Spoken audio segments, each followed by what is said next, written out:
Elegant Busch Stadium is the setting for America's greatest sports spectacle, the World Series. An air of busy excitement grips St. Louis as fans clamor for tickets.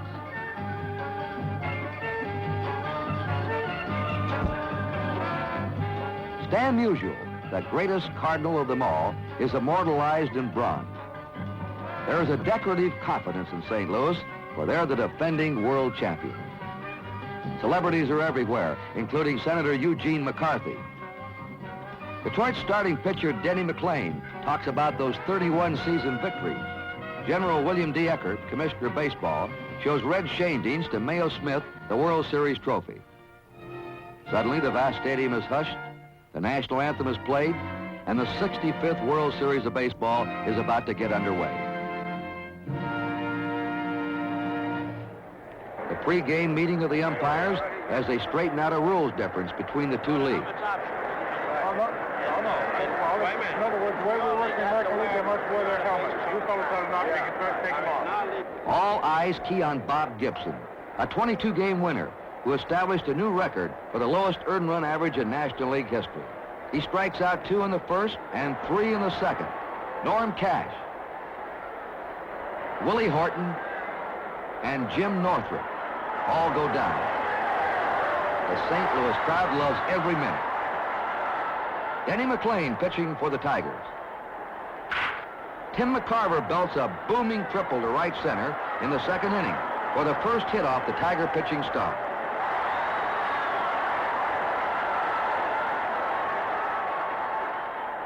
Denny, however, bears down and fires a third strike past Mike Shannon. Julian Javier at bat, and he too looks at a third strike. Tiger manager Mayo Smith breathes a sigh of relief as the Cardinals fail to score. In the third inning with 2 out, Lou Brock, the biggest thief in baseball, is now on first. Lightning Lou steals his first base of this series and then continues to third when Bill Freehand's throw goes into center field for an error. However, Brock is left on base and the score remains 0-0. In the Cardinal half of the fourth, Shannon faces McLain with Maris and McCarver on and 1 down. The Tigers look a little tense as Willie Horton lets the ball get by him for an error. Roger Maris scores the first Cardinal run of the series and McCarver goes to third. Shannon the second on the error. Javier at bat. He singles sharply to right to send McCarver and Shannon racing around for a 3-run inning. 6th inning. Tigers trailing 3-0. McAuliffe batting for Detroit with 1 out. Dick grounds a single to right. Gibson strikes out Stanley and now faces the veteran Al Kaline. Al lines a double down the left field line.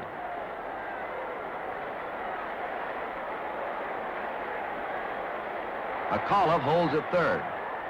Norm Cash is up, but the incomparable Bob Gibson stops the Tigers with another strikeout to retire the side.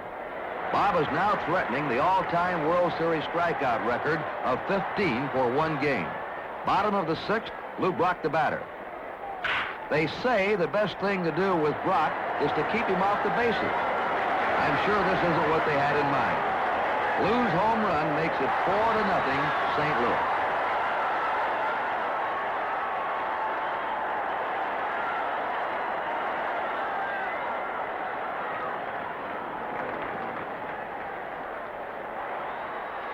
Gibson is in complete control.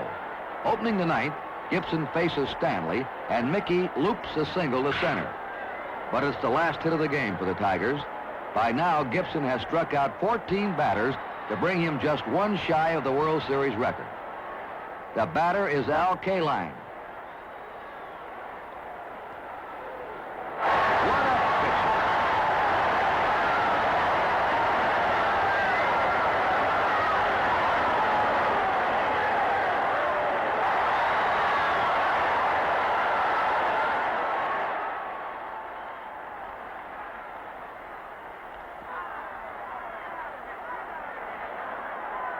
Norm Cash is up next, and the count goes to 3-2.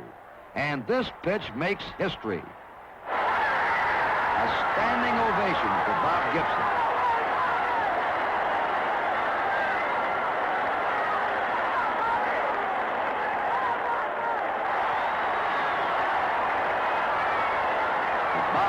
quite finished. One more out to go, and the batter is Detroit's leading home run hitter, Willie Horton. It's a record 17 strikeouts. Gibson also ties Lefty Gomez's record of 6 straight victories in World Series competition. It's a new day and new excitement. Millions of fans wonder if the underdog Tigers can shake off the effects of Bob Gibson's 17 strikeouts. Some of these fans are enjoying the luxury of today's modern baseball stadium. For St. Louis, Nelson Briles, the 19-game winner, is on the mound, and Willie Horton's the batter. It's the second inning. Willie's not tense anymore. He strokes this one smooth as silk. A towering blast that sends Brock racing way back, but to no avail. A home run, and the Tigers lead 1-0.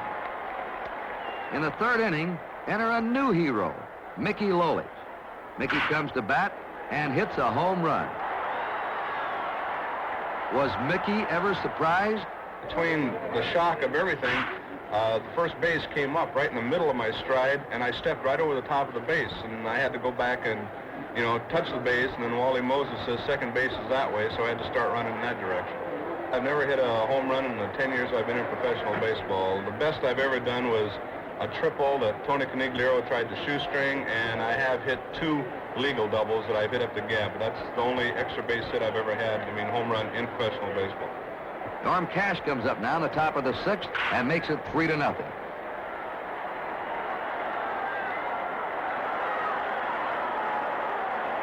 Even the people in the stands are having a tough time with the shots the Tigers are hitting today. Briles now faces the next batter, Willie Horton. Willie wraps it deep to short. A long throw to first by Maxville. Safe. It looks as though Cepeda has a beef. And let's take a look at that play from another angle. Watch that ball roll up the wrist as Cepeda tries to cradle it against his chest. A great call by umpire Stan Landis. Lefty Steve Carlton relieves Briles and faces Jim Northrup, who singles. The Tigers are simply not swinging at the same stuff they faced in the first game. Wirt walks to fill the bases, and up steps McCullough. A sinking line drive to center seems to fool Curt Flood. He can't hold it, and it's scored as a 2-run single. Let's look at that play again.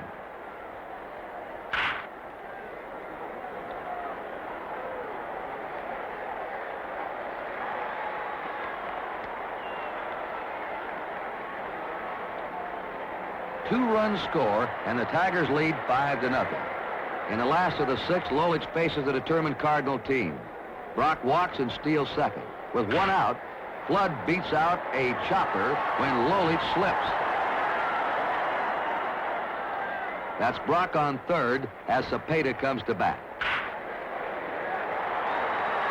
Orlando bloops a pop fly in the short left center that falls among 3 Tigers. Brock scores to make it 5-1. A double play ends the inning. Detroit's Al Kaline opens the 7th with a clean single to left center. The Tigers come alive again. Pitching coach Billy Muffett tells them to get Ron Willis up in the bullpen. Meanwhile, Norm Cash has his sights on Carlton. Another single right down the middle.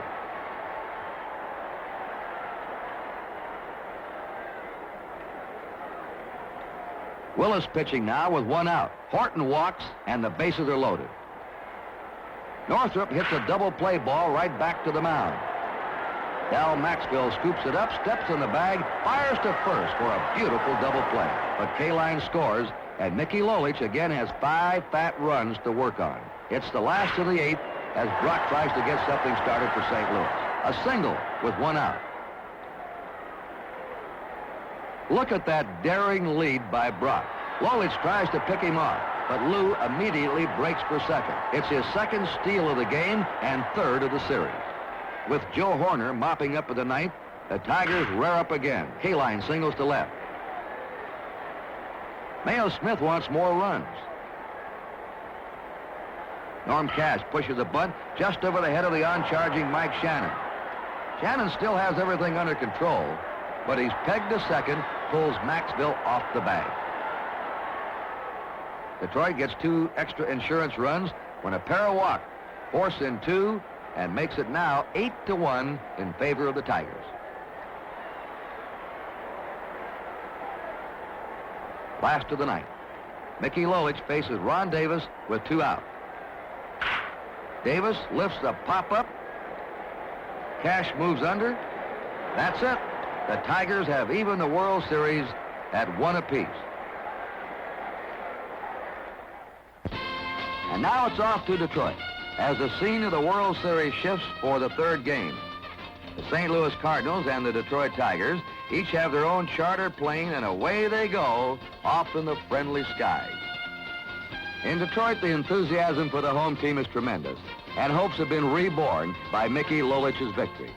It's been 23 years since the people here have had a World Series, and you can see the pleasure in the faces of the fans as they hurry to their seats at well-kept Tiger Stadium. And for the millions who watch TV, everything's ready. Earl Wilson pitching for Detroit, 1st inning. Lou Brock opens the game with a walk and steals 2nd. As Maris takes strike 3, Brock tries to go to 3rd and is out by the biggest margin of his life.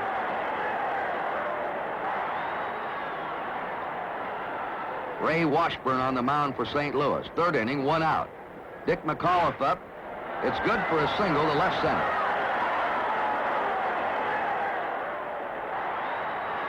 Famed number 6 Al Kaline connects for a beauty. His first World Series home run. And the Tigers are on top 2-0. 5th inning now, and Wilson gets into deep trouble. Lou Brock leads off with a hit up the middle.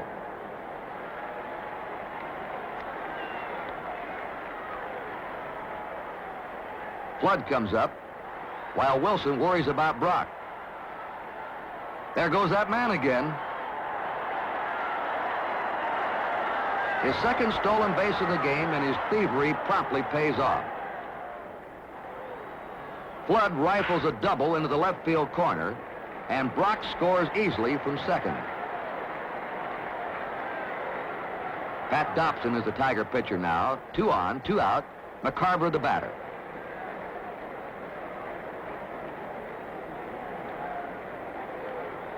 And there it goes, into the upper right field stands.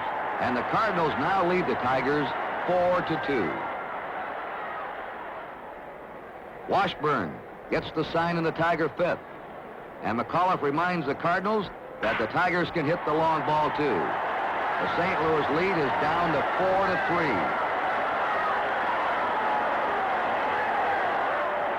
4-3. Joe Horner relieves Washburn in the 6th with the tying and lead runs on base. Bill Freehand the batter. There it goes to deep left. But Brock backs up to the warning path and makes the catch. A stiff wind kept that one from going out. Don McMahon pitching for Detroit in the 7th inning. Curt Flood opens it with a single. And of course, he's almost as fast as Brock. Roger Maris is the next batter. Tries to check his swing, but bloops a double down the left field line.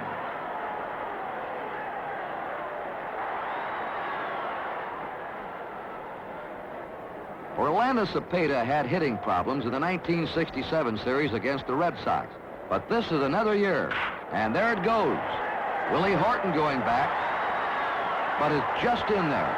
And that blows the game wide open, 7-3 St. Louis. Now keep your eye on pitcher Horner as he goes for that final out. The batter is pinch hitter Jim Price. He sends a fly ball to deep left. Lou Brock has it. It's a happy Joe Horner as the favored Cardinals take a 2-1 lead in the series. Next day, there's a hangover sadness in Detroit, and the skies rain down on Tiger Stadium. But series fans can't be discouraged by this. They come out anyway, for today is the occasion of the heralded rematch between Denny McLain and Bob Gibson. Commissioner Eckert and his aide Joe Reichler discussed the big question, to play or not to play. The Hawkers make their own kind of sunshine in the stand. How come it always tastes so much better at a ball game?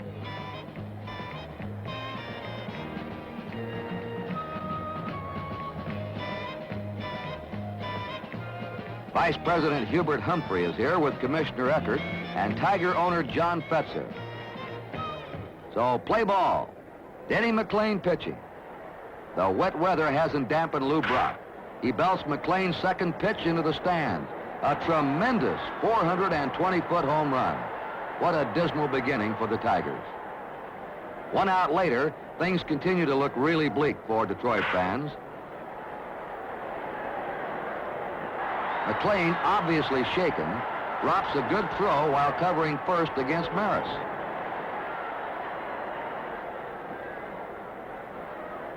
Tim McCarver's up, and baseball's first 30-game winner in 3 decades is in trouble again. Only a nice cutoff in left center by Willie Horton keeps Maris from scoring. But Maris comes in a moment later as Mike Shannon chops one over the mound and beats it out.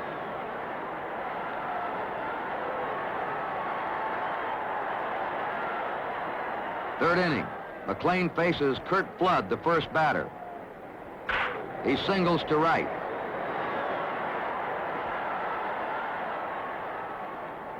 Once again, it's Tim McCarver.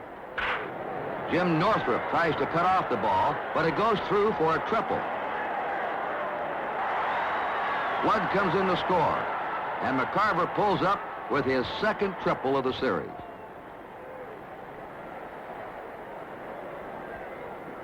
With 2 out, Shannon doubles down the third baseline, and the Cardinals lead 4-0. The rains come down hard again, and the umpires call time. They order the field covered, and everybody waits patiently for 1 hour and 14 minutes on this sunless Sunday. When the action finally resumes, Joe Sparma has replaced Denny McLain on the mound. First man to face Sparma in the 4th inning is Bob Gibson. And there it goes. In 1967, Gibson hit a series homer against the Red Sox.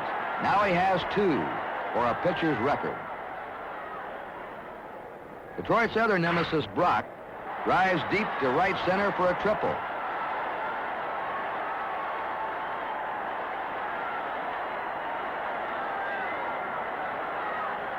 And that's all for Joe Sparma. Darrell Patterson takes over the Tiger pitching. Curt Flood lifts a high fly to K-line in right field. Watch this perfect strike to the plate. Brock wisely holds up in respect for one of baseball's best arms. Maris is up. Look at that jump by Brock as Maris grounds out, and it's now 6-0 Cardinals. In the bottom of the 4th, Gibson gets a wee bit careless. And here's a home run by Jim Northrup.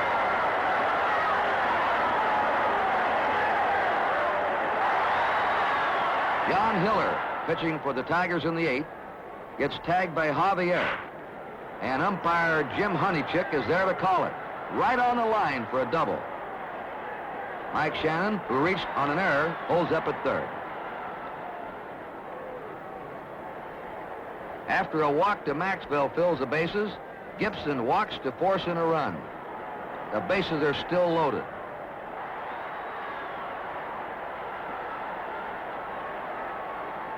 Up comes Lou Brock again, pure poison to the Tigers. He socks a tremendous cloud into deep center. It's his 8th hit of this World Series. 2-run score. When Stanley hesitates with the relay, Gibson scores,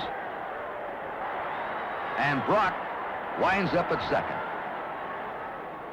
With Curt Flood at bat and Pat Dobson pitching, Lou Brock steals his 7th base, tying his own World Series record of a year before. In the last of the 9th, the Cardinals click off a neat double play to end the ball game. Bob Gibson sets an all-time World Series record with his 7th consecutive victory, and St. Louis now leads 3-1. One more loss, and Detroit is done. But does that dampen the spirit of Detroit? Does it matter to them that only 2 teams in World Series history have ever come back from that kind of deficit? If 2 did, why can't another? So tune up that Tiger enthusiasm. Hang up those Tiger signs. Let's hear those Tiger cheers. Get out those Tiger hats. Let's never forget that cats eat birds, that it's far from over, that Detroit will never say die. And so it's game number 5. Will the series end here or go back to St. Louis? Michigan Governor George Romney still hopes for a Detroit miracle. So does American League President Joe Cronin and Tiger President John Fetzer and Hall of Famer Goose Gosselin. Mickey Lolich, who owns the one Tiger victory, is Mayo Smith's choice to keep the Tigers alive. It doesn't look good as Brock again leads off with a solid hit, a double down the left field line.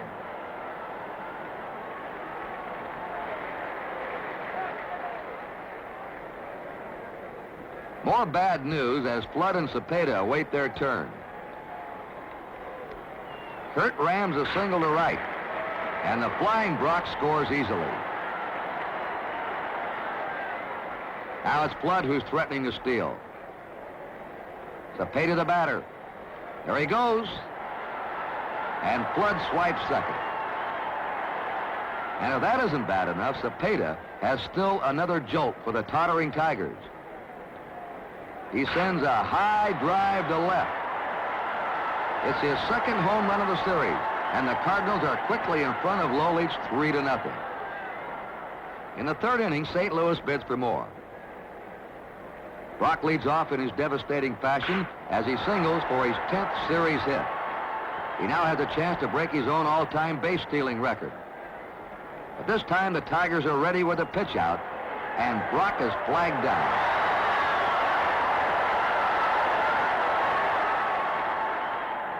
Nelson Briles carries his 3-0 lead into the 4th when Stanley rips one down the right side for a triple. All of a sudden, there's a ray of sunshine. There's hope. Suddenly, it's fun again to be a Tiger fan. 1 out later, Norm Cash flies to Brock and left. Stanley tags up. The peg is slightly off, and Mickey slides over safely to make it 3-1 St. Louis. Now it's up to Willie Horton to keep things going, and Willie does just that. He belts a drive in the right center alley. Flood handles the ball well, but Horton shows he can move a lot better than people think.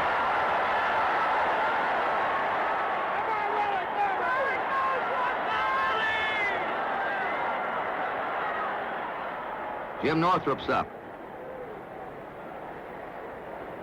Looks like an easy chance for second baseman Javier. Look at that bad hop. And scoring is Horton. It's a 3-2 ball game now. And that's how it is in the Cardinal 5th when 2 key plays turn the series around. First, with 1 out, Lou Brock gets his 11th base hit of the series. Horton made a good play on the rebound to hold Brock to a double. How important this is for Lolich and the Tigers soon becomes apparent.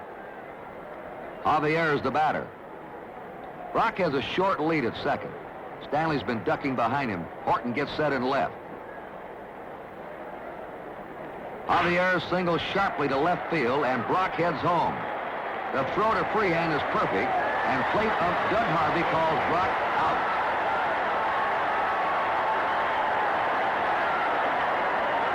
Now let's take another look in slow motion.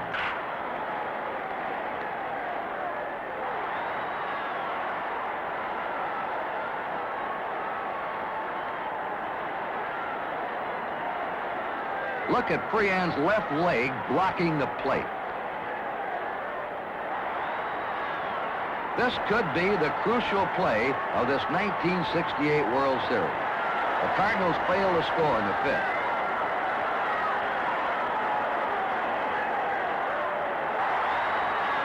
So it's still 3-2. St. Louis leading as Tiger manager Mayo Smith makes a crucial decision and lets Mickey Lolich bat for himself in the last of the 7th with 1 out. He flukes one to right. Ron Davis just missed with a diving catch. And Mayo Smith's gamble is paid off. Dick McAuliffe comes up to bat against a new Cardinal pitcher. Riles has been relieved by Joe Horner, who saved the third game for St. Louis. With one out, McAuliffe slaps a grounder through the right side. And the Tigers now have 2 men on base. The pressure increases on Horner when he walks Mickey Stanley to load the bases. And this brings up a veteran player of 16 seasons, Detroit's sentimental favorite, Al Kaline, playing in his first World Series. With one out and his team trailing by 1 run, he's the man on the spot. The count's 1-1, and Kaline loops a hit into right center. In comes Lolich and McAuliffe with a tying and lead run. It's 4-3 Detroit. Kaline is having a great series. It sends goose pimples all up my back, and it was a tremendous thrill to think that I was able to do something for the fans after all these years. Norm Cash up next, and he'd like to buy some insurance.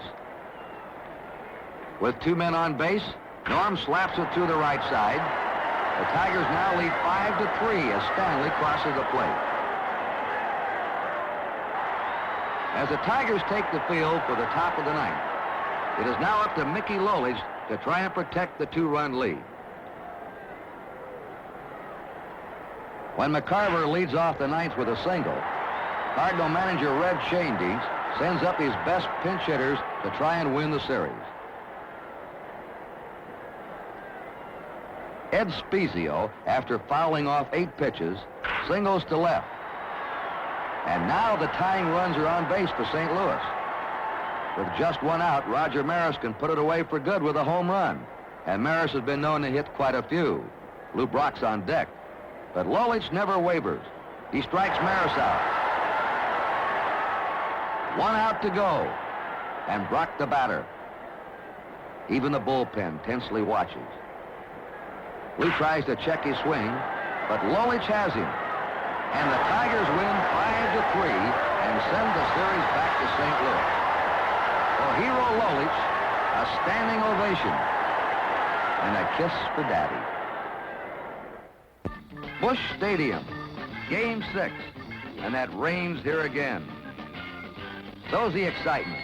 Everyone's talking about that big play at the plate in Game 5, including Lou Brock. Well, that's a play that happened perhaps 15 to 20 times a year. It's an automatic play. Your reaction is automatic. Depends on the reaction of the catcher. You go in standing up. And, of course, this particular play, the catcher was out in front of the plate.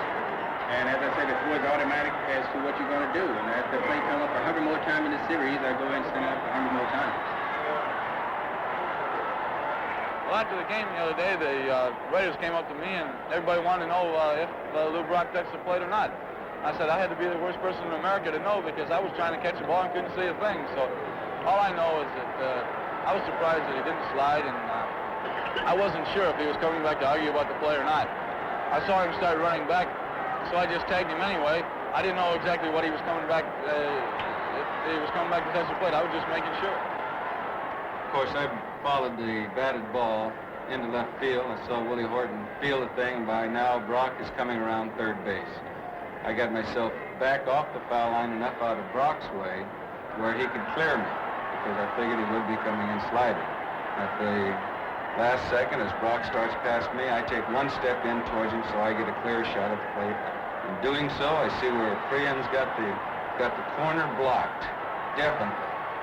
Now, he catches the ball just as Brock reaches it, and I know by the way he turns to him, he has to tag him because they're going to hit chest on, and he's got the ball and glove against his chest.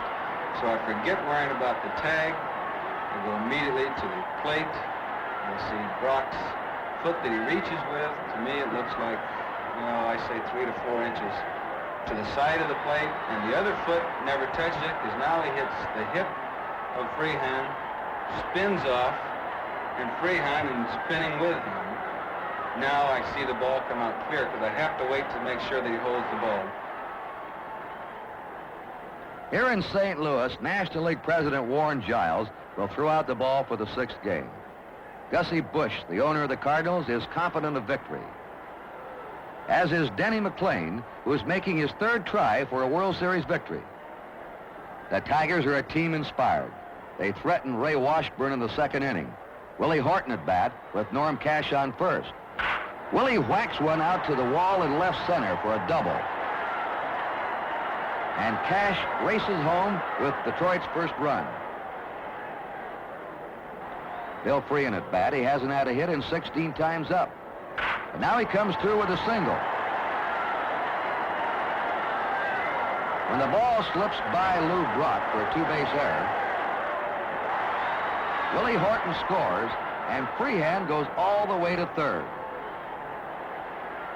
Manager Red Schoendienst's worries are just beginning, and so is the Tigers' third inning.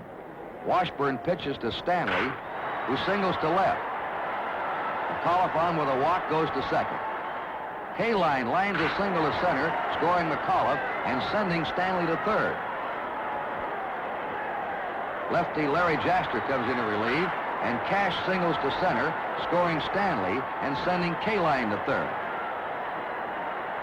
After Horton walks to load the bases, Northrup hammers a grand slam into the right field stand. Hitting grand slammers isn't anything new for Jim Northrup. Well, this was the fifth grand slam that I've hit this year. I hit 4 during the regular season. 3 of the 5 have been off left-handers this year, and some of the others, I think I've hit 8 in my career, and I think 5 or 6 of the 8 have been off left-handers too. So I've had pretty good luck against left-handers. I don't know why. I guess I concentrate more and try to get a better pitch. Ron Willis relieves Jaster. The bases are loaded again as Kaline gets his second single of the inning, and 2 more runs come home. When Dick Hughes replaces Willis, Norm Cash gets his second single of the inning to add another run. Then Horton singles off the pitcher's glove for still another run. It's absolutely dizzying. But when everything comes into focus, the Tigers have scored 10 big runs in 1 inning to tie an all-time World Series record. Steve Carlton facing Kaline in the 5th, and Al connects for his second World Series homer. But the Tigers hardly need the extra 13th run.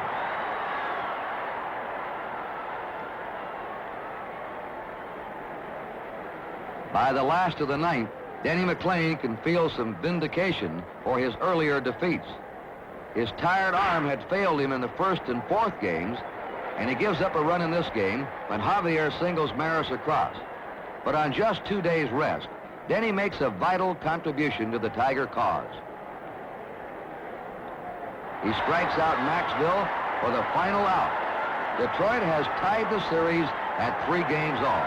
A few days ago, it was a Cardinal runaway, and now it goes down to the final day.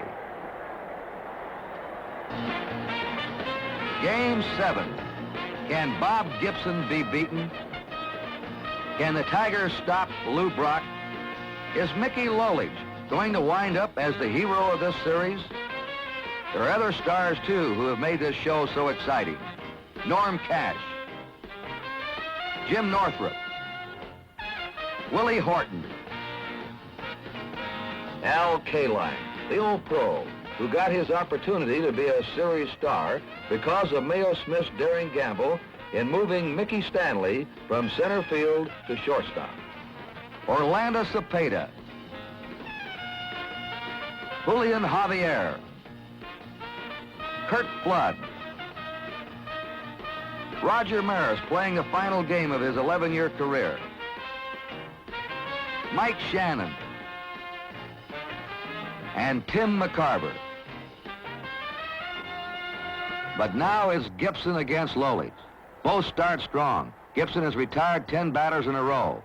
In the 4th inning, Mickey Stanley beats out a hit to deep short to become the first Tiger base runner. But Detroit fails to score. The intense duel goes scoreless into the 6th when Brock leads off with his 13th hit to tie Bobby Richardson's all-time record for most hits in a World Series. Now Lolich takes great care with Brock at first.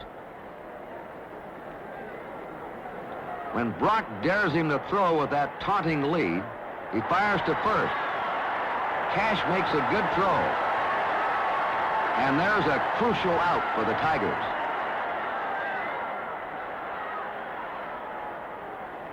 Now it's Curt Flood's turn to move.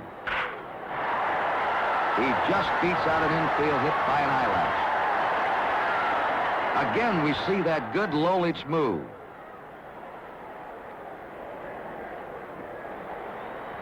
Flood is trapped off.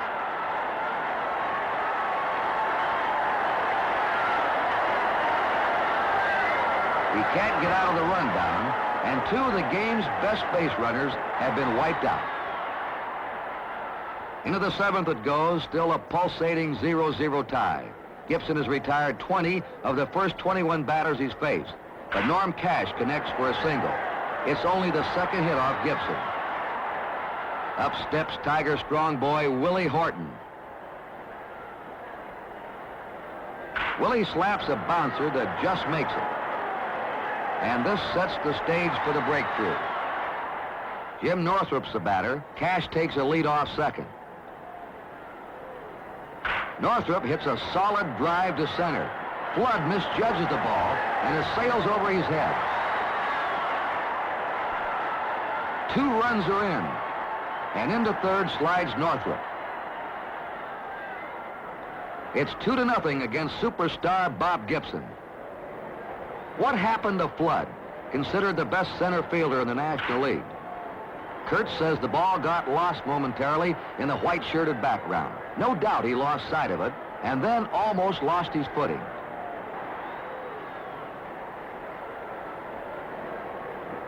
Detroit keeps it going.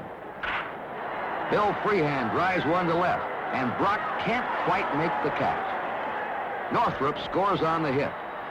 3-0 in favor of the Tigers. In the seventh, St. Louis desperately fights back. Mike Shannon comes to bat and lost one to left center, where Willie Horton and Jim Northrup are running a collision course. The ball drops and Shannon makes second. But not even a break like that can get the Cardinals started. It is now the 9th inning, and Bob Gibson still hangs in there. Red Schoendienst let him bat an inning earlier. I wanted him to finish, was the manager's tribute to his veteran star. Willie Horton singles as the Tiger bats get hot once more.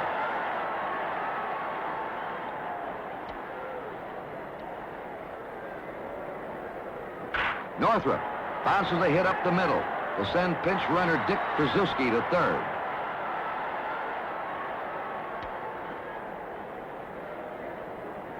Gibson now faces Don Wirth, who singles to center, and the Tigers get one last run, making the score 4-0 Detroit.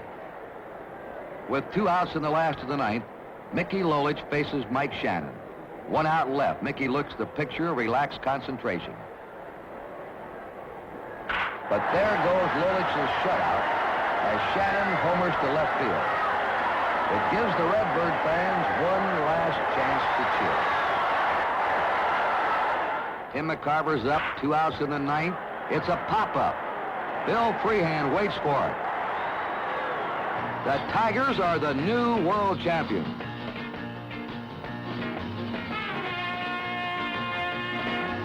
And the city of Detroit is one big happy clubhouse.